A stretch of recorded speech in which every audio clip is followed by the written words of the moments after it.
Good evening, everybody. Okay, still tweaking this thing, still doing a little bit of work here and there to it.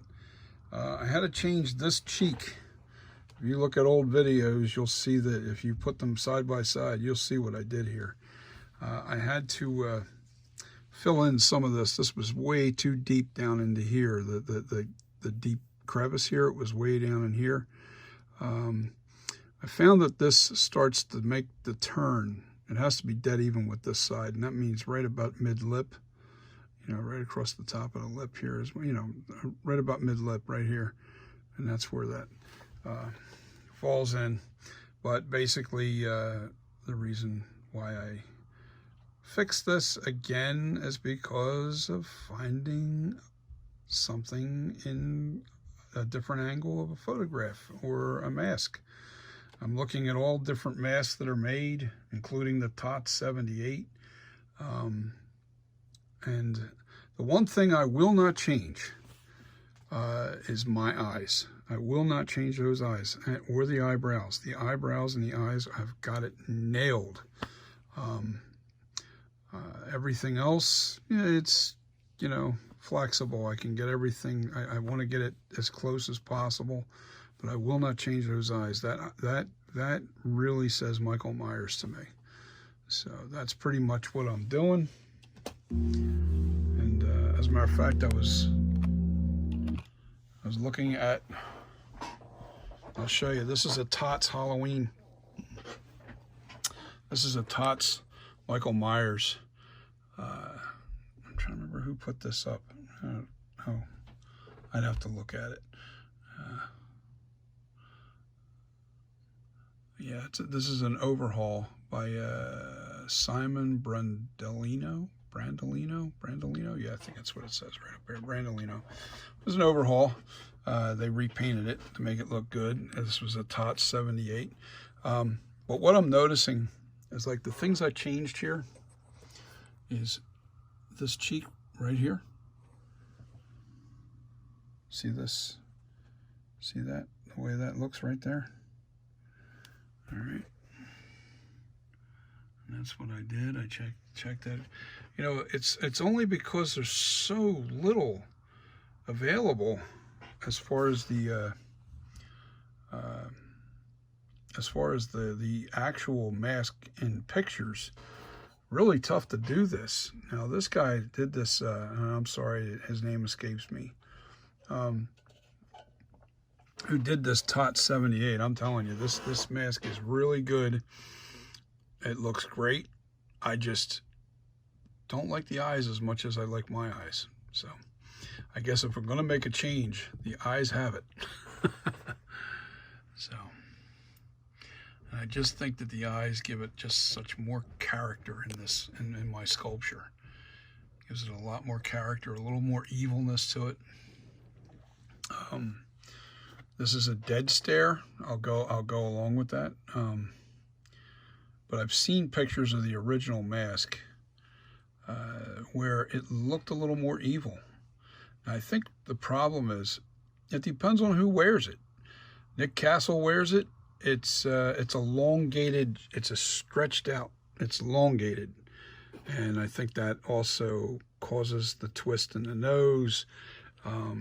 It elongates the eye holes, and it gives it that just a elongated face. The TOTS 78, they sculpted it to look like an elongated face, like Nick Castle was wearing it. And now if you watch Halloween 2, the original, 1981, Dick Warlock wore it. And when he wore it, his head was real wide at the top, and it stretched the mask out, and it just gave it a whole different look. But it was the same mask. They used the exact same mask in both movies. Only the Halloween 2, the mask aged a little bit and was sitting underneath, I guess the story goes, it was sitting underneath of the producer's bed. And she was a heavy smoker. I've heard that story. There's multiple stories on that. And it turned the mask a little yellow. Paint faded. Got scuffed up. There was some scuff marks on the mask, especially up here around the brow. You know, kind of there was a big scuff right up top of that. Just looked more worn, and the hair was more matted, and it lost its dark dye over time.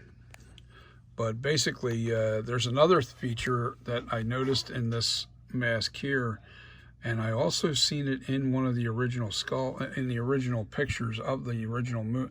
Is you see this little check mark that goes down in this sculpt? You know, you have this check that goes around this way, but then you also have one here, and you have one here. That's very, very subtle.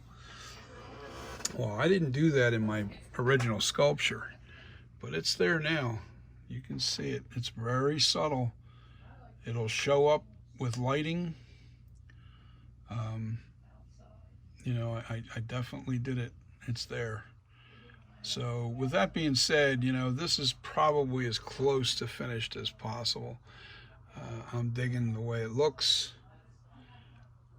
I do like it. I do like the way it looks now, and I just finally satisfied. I got the cheeks the right side. I had to literally, these areas, to get these cheeks to look right, I had to put more clay in both sides here, right underneath of those cheeks, and then bring it up.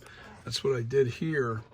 I had to put clay in this area because this concaved area was all the way down really low, which really made this side look really, you know, too drooped. You know, it just didn't look right. So basically, what I have now is it's pretty close to what it should be. But like I said, this is an ongoing process, and every time I see something just a little bit different, you know, I make the change. And this still might be a little too deep. I might have to fill that in just a little bit more.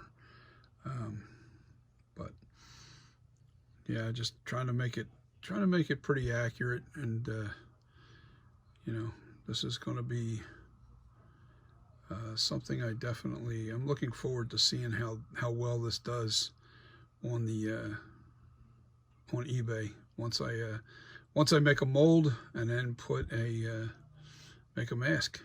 You know, and hair it and do all the things you're supposed to do to a mask. Paint it, get it ready. You know, that process is a whole nother process. And if you're taking notice over here, that's a knife wielder. I don't know if that guy's still around. I don't know if he's still producing that mask, but I bought that from Ezra, from Knife Wielder, back in 2001. And that mask really held up well, but the reason why is because it was a very thick pour. I asked him to do a thick pour, and he did. He did a really great job for me. But this is it. This is just another day, seeing another angle and fixing it. But I can tell you this: I will not change those eyes. Those eyes are what I nailed that. I nailed my thoughts on what the Michael Myers, you know, the character, the evil scowl. I think that's all there. I think the eyes are really, really key to this mask. You know, that is a huge factor on how good a mask really looks, how good this mask really looks anyway, is the eye holes have to be in the right position. They can't be the slightest bit off. They have to be really, really dead on.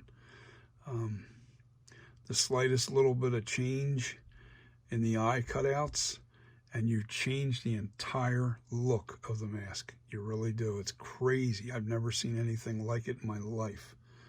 But this particular mask, Michael Myers, it's really it's a tough mask to do.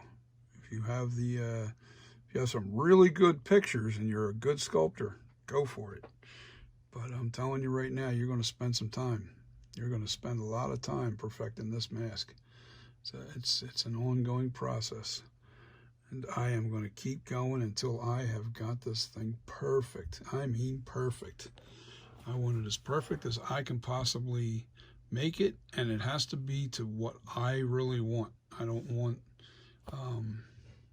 I don't know. I just don't want, I don't want it to look like somebody else's mask, and at the same time, and that's why my eyes holes are the way they are, and they're going to stay there, because this makes my mask just that much different than anybody else's.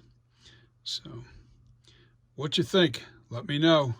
You guys have a great night and a great weekend that's coming, and hopefully we don't have any real bad weather. Stay warm.